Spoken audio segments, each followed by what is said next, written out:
part 1 ng ating 2-part special na pag-usapan natin ng history ng death penalty at kung kailan at paano ito na-abolish. Ngayon naman, pag-uusapan natin ang mga push para maipanumbalik ito.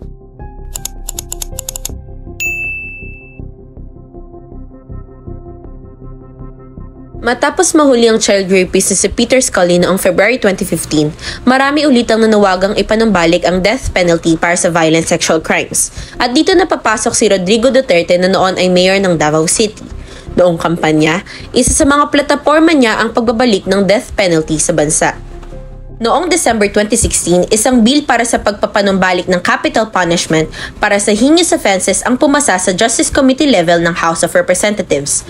Pumasa ito sa botong 12/6 at isang abstention. Kasama dito ang 20 krimen kasama ang rape with homicide, kidnapping for ransom, at arson with death.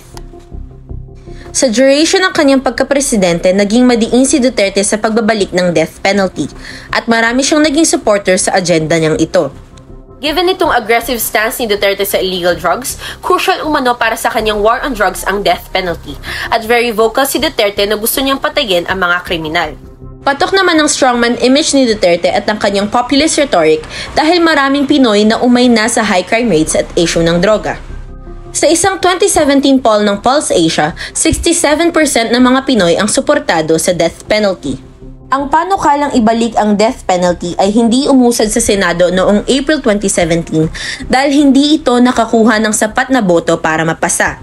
Noong July 2019, nabuhay ulit ang mga panukalang naglalayong magbalik sa death penalty bago magsimula ang ika-18 Kongreso. Maraming tutol sa death penalty at rightfully so. Noong 2007, umagri ang Pilipinas sa Second Optional Protocol to the International Covenant on Civil and Political Rights. Ang mga umaagri dito ay yung mga bansa na nagsasabing kailangan alisin ang death penalty. Kung ang bansa ay parte nitong agreement na ito, hindi nila pwedeng ibalik ang death penalty nang hindi binibreak ang international law about human rights.